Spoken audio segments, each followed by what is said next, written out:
Ẹ kú dédé àsìkò yín gbogbo ibi tí ẹ ti ń gbọ́ mi. Jẹ́ kí a gbàdúrà. Bàbá wa àti Ọlọ́run wa, dúpẹ́ fún àánú àti ojú rere tí a rí gbà. A fi ìyìn àti ọlá fún orúkọ yín nítorí pé ẹ jẹ́ kí a rí ọjọ́ àbámẹ́ta mìíràn nínú oṣù àṣepé oṣù keje yìí. Ògo ni fún orúkọ mímọ́ yín. Ọlọ́run a gbàdúrà wípé ọ̀rọ̀ tí a gbọ́ lè ní kó ṣe ayé àti ọkàn wa ní rere, àti pé ojú rere àti àánú yín kó máa bá wa lọ. Ìfẹ́ àti ìwà bí Ọlọ́run kó má ṣe fi ayé wa sílẹ̀, kí ó jẹ́ ohun tí ó máa jẹ wá lógún nínú ìjọ, nínú ara Kristi lénìí, tí ó ti àgbàdúrà lórúkọ Jésù Olúwa wa. Àmín, àmín orúkọ Jésù. Ìwé ọ̀run ṣíṣí tí a ti ọwọ́ olùṣọ́ àgùntàn Enoch Adeboye kọ. Ní ọjọ́ àbámẹ́ta, ọjọ́ kejìlélógún oṣù keje. Ní ọjọ́ àbámẹ́ta, ọjọ́ kejìlélógún oṣù keje. Àkòrí tí a ó gbé yẹ̀wò sọ wípé ìfẹ́ àti ìwà bí Ọlọ́run apá kejì. Ìfẹ́ àti ìwà bí Ọlọ́run apá kejì. Nígbà tí a mú bíbélì kíkà wa nínú ìwé Jòhánù kìíní orí ìkẹrin ẹsẹ̀ ìkẹjọ. Ìwé Jòhánù kìíní orí ìkẹrin ẹsẹ̀ ìkẹjọ tí ó kà báyìí: ẹni tí kò bá ní ìfẹ́ kò mọ Ọlọ́run, nítorí pé ìfẹ́ ni Ọlọ́run. Nígbà tí a mú bíbélì kíkà wa kan náà nínú ìwé Jòhánù kìíní orí ìkẹrin ẹsẹ̀ ìkeje dé ìkẹwàá. Ìwé Jòhánù kìíní orí ìkẹrin ẹsẹ̀ ìkeje dé ìkẹwàá tí ó kà báyìí pé olùfẹ́, ẹ jẹ́ kí a fẹ́ràn ara wa o, nítorí ìfẹ́ ti ọ̀dọ̀ Ọlọ́run wá, àti gbogbo ẹni tí ó bá ní ìfẹ́ a bí i nípa ti Ọlọ́run, ó sì mọ Ọlọ́run. Ẹni tí kò bá ní ìfẹ́ kò mọ Ọlọ́run, nítorí pé ìfẹ́ ni Ọlọ́run. Nípa èyí ni a gbé fi ìfẹ́ Ọlọ́run hàn nínú wa, nítorí Ọlọ́run rán ọmọ bíbí rẹ̀ kan ṣoṣo sí ayé kí àwa kí ó lè yè nípasẹ̀ rẹ̀.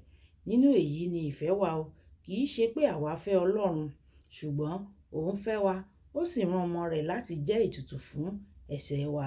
Kí Olúwa kí ó bùkún kíkà àti gbígbọ́ ọ̀rọ̀ rẹ̀. Wáyé ẹ tẹ́tí bẹ̀rẹ̀ jẹ́ láti gbọ́ ohun tí olùṣọ́ àgùntàn ní fún wa ní ọjọ́ àbámẹ́ta. Ẹsẹ̀ láti rántí wa lónìí wípé ẹni tí kò bá ní ìfẹ́ kò mọ Ọlọ́run, nítorí pé ìfẹ́ ni Ọlọ́run. Ìwé Jòhánù kìíní orí ìkẹrin ẹsẹ̀ ìkẹjọ. Ẹsẹ̀ bíbélì yìí túmọ̀ sí pé kì í ṣe gbogbo àwọn tí òun bá rìn nínú ìjọ ló mọ Ọlọ́run tàbí ló ń ṣe gbọ́kànlé.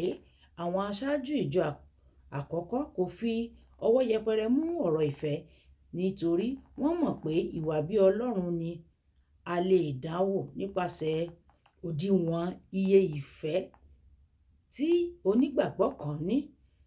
Pọ́ọ̀lù àpọ́sítélì gbàdúrà báyìí, a sì béèrè pé kí Ọlọ́run ràn yín lọ́wọ́ tó bẹ́ẹ̀ tí ìfẹ́ yín yóò fi gbòòrò, tí yóò sì sàn kan olúkúlùkù yín.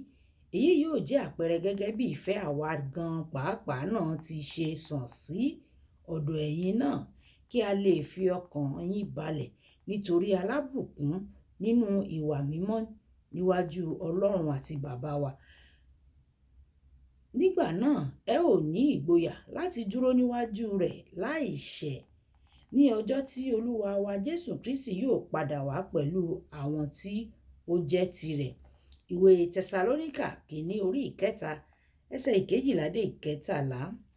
A nílò ìfẹ́ láti jẹ́ oníwà bí Ọlọ́run, nítorí pé ìfẹ́ ni Ọlọ́run. Ìfẹ́ yìí ló mú kí ó fi ọmọ bíbí rẹ̀ kan ṣoṣo ṣe ètùtù fún wa, kí a má bàa ṣègbé. Ìwé Jòhánù orí ìkẹta ẹsẹ̀ ìkẹrìndínlógún, àti nínú ìwé Jòhánù kìíní orí ìkẹrin ẹsẹ̀ ìkẹsàn-án. Èyí ni òdiwọ̀n tí Ọlọ́run Olódùmarè ti ṣètò fún àwọn tí yóò yàn láti jẹ́ ọmọlẹ́yìn rẹ̀. Ìfẹ́ máa ń mú kéèyàn sa gbogbo ipá rẹ̀ láti lè ran ẹlòmíràn lọ́wọ́. Jésù ń gbóríyìn fún ọkùnrin ará Samaria nínú ìwé Lúùkù orí ìkẹwàá ẹsẹ̀ ìkẹtàléníọgbọ̀n títí dé ẹsẹ̀ ìkẹrìndínlógójì. Nítorí a rí i pé Ọlọ́run ń gbé inú wa nínú iṣẹ́ rere. Jésù Kristi Olúwa wa ṣe àfihàn yìí gẹ́gẹ́ bí a ti ṣe kọ ọ́ sílẹ̀ nínú ìwé ìṣe àwọn àpọ́stélì orí ìkẹwàá ẹsẹ̀ ìkejìdínlógójì. Àní Jésù Kristi ti Násárẹ́tì, gẹ́gẹ́ bí Ọlọ́run ti dá ẹ̀mí mímọ́ àti agbára lé e lórí, ẹni tí ó ń kiri ṣe oore, ó ń ṣe ìmúláradá gbogbo fún àwọn tí èṣù ń pọ́n lójú, nítorí Ọlọ́run wà pẹ̀lú rẹ̀. Jákọ́bù ṣe àpèjúwe ìfẹ́ pẹ̀lú àwọn ọ̀rọ̀ tó múnádóko jùlọ nígbà tí ó kọ̀wé rẹ̀ pé, ṣùgbọ́n ẹnìkan lè wí pé, ìwọ ní ìgbàgbọ́, èmi ní iṣẹ́. Fi ìgbàgbọ́ rẹ hàn mí o ní àìṣiṣẹ́, èmi yóò sì fi ìgbàgbọ́ mi hàn ọ́ nípa iṣẹ́ rere mi. Ìwé Jákọ́bù orí ìkejì ẹsẹ̀ ìkejì-dín-ní-ogún. Àwọn ẹ̀rí ìwà bí Ọlọ́run jẹ́ iṣẹ́ ìsìn fún ìran ènìyàn, gẹ́gẹ́ bí ìwé Tímótì kejì orí ìkejì ẹsẹ̀ ìkejì-lé-ní-ogún ti wí. Ìwé Jòhánù orí ìkáǹdógún ẹsẹ̀ ìkẹsàn-án pẹ̀lú wípé gẹ́gẹ́ bí baba ti fẹ́ràn mi bẹ́ẹ̀ ni mo sì fẹ́ràn ìwọ. Tẹ̀síwájú ẹ̀yin nínú ìfẹ́ mi. Ó jẹ́ àṣẹ láti òkè wá fún àwọn ọmọ Ọlọ́run láti tẹ̀síwájú nínú ìfẹ́ rẹ̀. Ǹjẹ́ ò ń gbé nínú ìfẹ́ Kristi bí? Kókó àdúrà: Baba jọ̀wọ́ fi iṣẹ́ rere kún mi. Jẹ́ kí ìfẹ́ rẹ hàn sí gbogbo ènìyàn ayé yìí. Baba yóò fi iṣẹ́ rere kún wa ní orúkọ Jésù. Olúwàbùkọ́lá Ayako ni ó ka ọ̀run ṣíṣí ti ẹ̀ní. Kì í dùn púpọ̀ sókè lọ́bẹ̀ oge nígbà tí a máa pàdé ní ọ̀la. Ó dàbọ̀.